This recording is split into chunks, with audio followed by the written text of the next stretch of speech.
Hello everyone, and welcome back to the Heir's Lair. I'm your host, aspiring author Jonathan Taylor. Today, in spite of what I said I'd do last week, I'm going to do a book review for Into the Forgotten Forest by River J. Hopkins. The plot of the book goeth thusly, or rather the blurb, is Ollie Locklear has moved around from city to city her entire life until now. And though she'd always dreamed that magic was real, she should have been careful what she wished for. In the small town of Birch Hollow in western Massachusetts, the forest seems endless. Magic is everywhere. Creatures of myth and lore roam between the trees at night, people keep going missing, and there are doorways to other realms. Here, Ollie will discover that she and her twin brother Xander are on the verge of becoming monsters themselves, and that an ancient fairy queen is out for their blood. The Shadow Queen wants every one of the outcasts not under her thumb to die. She knows that only one of them can defeat her. It has long since been foretold. But she wants more than just their deaths. She wants to tear down the walls between the worlds. As Ollie and Xander, along with their friends, are thrown into a new reality of vampires, werewolves, fairies, magic, danger, secrets, and prophecy, they are forced to choose a path. But will the one they take lead them to the light, or down into shadow? If that sounded in any way or to any extent interesting to you, then you go to the link in the description below and buy the book. It is a very good book. I very much recommend it. Go ahead, read it, enjoy it, thank me later. For those of you who need a bit more convincing, I will do just that. Starting with the characters, because they are really the simplest part of what makes the story good. They're not exactly simple in and of themselves, but they are very easy to just pick up and go. You get what their quirks are pretty fast and pretty effectively. River is surprisingly adept at this. Starting with Ollie and Xander, who are protagonist and deuteragonist respectively, I think that is the most apt way of describing them, because they're not really dual protagonists. Ollie definitely has the lion's share of the page time, and I have to say they are absolutely very interesting and very engaging as main characters. You understand what their motivations, what their drives, what their passions are, and also what they despise.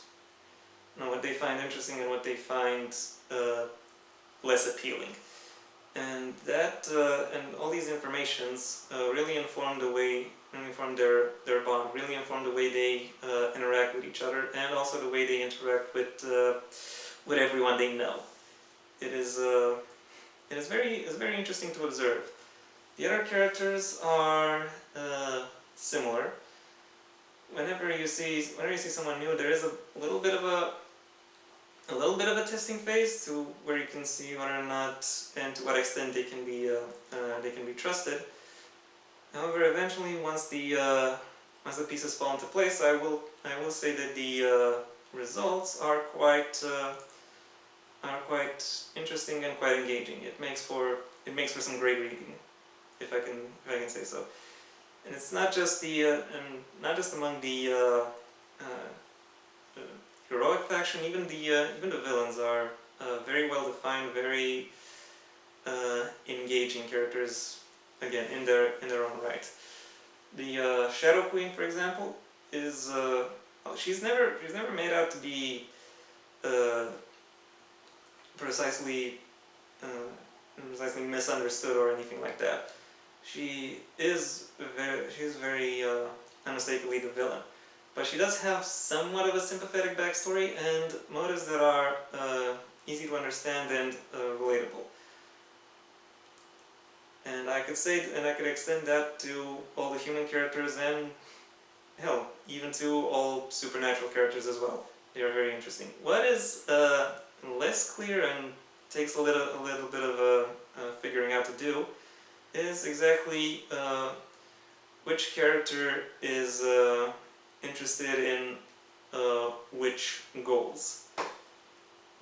And normally in fiction, if you were to have a battleground, you have two very distinctive sides, good and bad. Or it eventually becomes that after a while, most of the time. With this book in particular, you see you see a few things that are quite a bit different.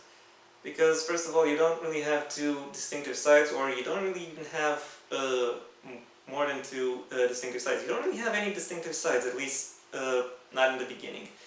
It's more like a really big circle on the rims of which various characters pop up, and they are in many different ways connected to other characters who are also on the circle.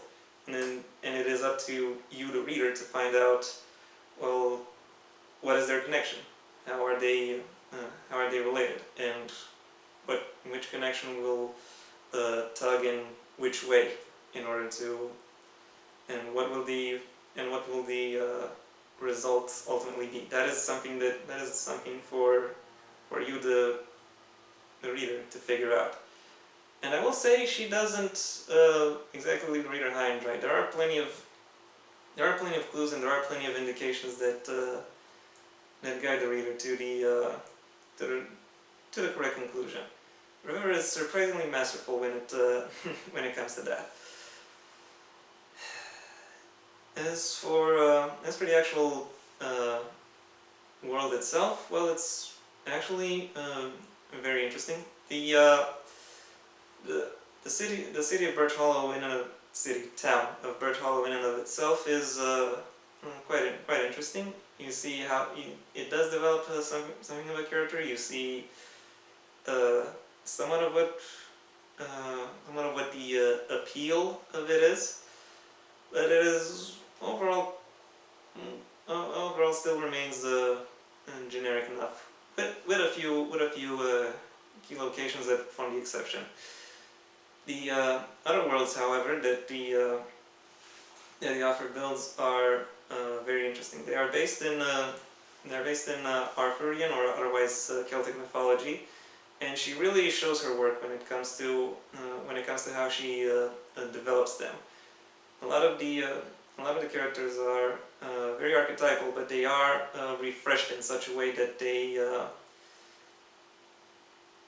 become more understandable, and they become more engaging, especially for those who have those who already have some sense of connection to that particular mythology. And her connections and her expertise doesn't just stretch out to ancient or medieval culture. There is also a lot of modern or contemporary pop culture that she also is able to quite expertly weave into the story. More through the impressions they give out to the more through the ways these references are being used by the characters to refer to their impressions. It is a very interesting read, and it is a very engaging read, especially if you are already familiar with these IPs.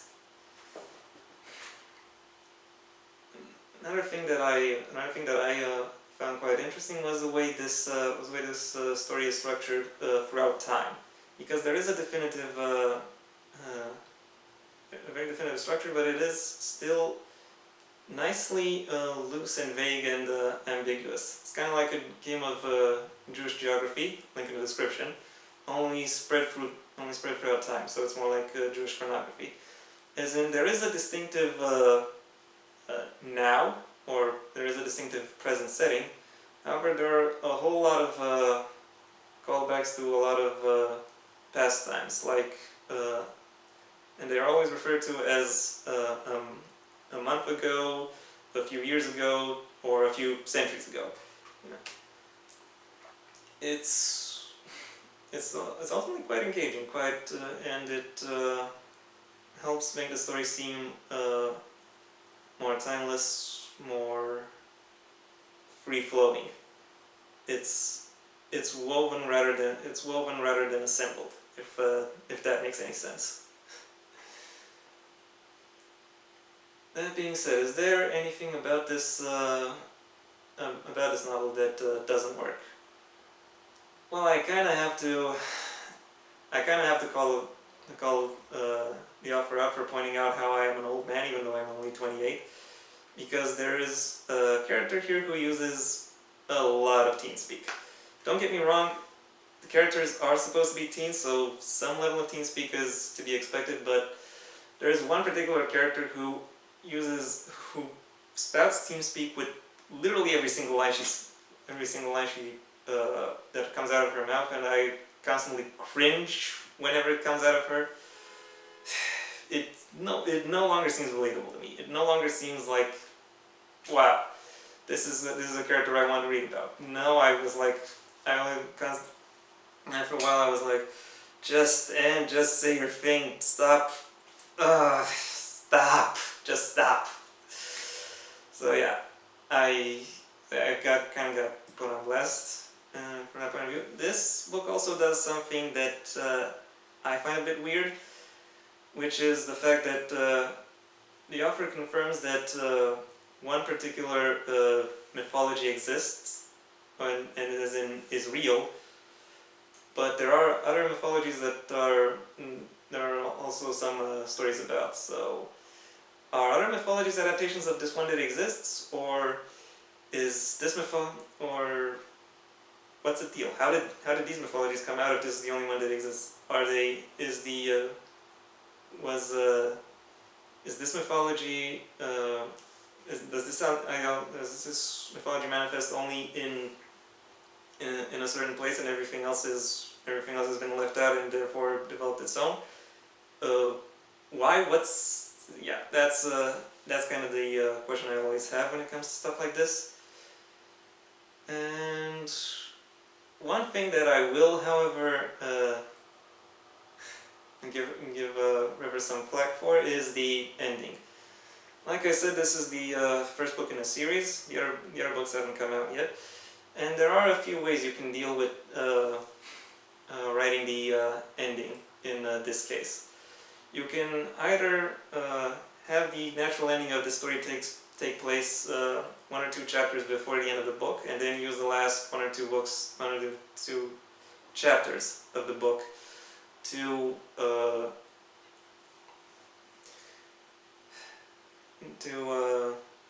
build the sequel up a bit, or maybe just the epilogue. Or you can have the natural ending of the story coincide with the ending of the book, but weave some threads for a potential sequel somewhere in the middle. Or you can do what River decided to do, which is to cut the natural ending of the book off entirely and have it conclude somewhere in the second book. And it's not even a good cliffhanger. You went 80% of the way up until the climax, and then you cut me off and left me dry. Why are you edging me like this, River? Ugh. I will still give you credit because you did add a pronunciation and translation guide for all the names, or the more exotic names, as well as all the spells that get used, which are in a foreign language. So yeah, I at least trust that she, or that you, River, are building towards a conclusion that is satisfying. But for now, I'm just left out here, kind of edged, and I'm kind of peeved by that. Not gonna lie. That being said, my final verdict for this book is still that you should go ahead and find it, purchase it, enjoy it. I had a lot of fun with it. From the first page to the last, this book brought me on a very wild ride, which had a lot of interesting things to discover, a lot of engaging worlds, and a lot of fascinating characters, a lot of wonder to behold. Something I always something I always look out for when it comes to reading books. My rating for this is, perhaps unsurprisingly, 5 stars out of 5. It's not a clean 5. If I were to rate it on a 1 to 10 scale, I'd probably give it a 9. But as of right now, on a 5-star scale, it's a 5 out of 5 book. So yeah. Again, go ahead and order it. Link in the description below. Also, my links are in the description below if you want to engage with me in any way further. And yeah, that's been it for me. I hope you enjoyed this video. Give it a like if you did. If you have anything you'd like to add, the comment section is available. And if you want to see when the next video comes out, which perhaps I hope will be the character spotlight for university staff members, then go ahead and subscribe. Maybe also ring the bell or do whatever else YouTube will require of its users. Until then, I am Jonathan Taylor, and this has been the Heir's Lair.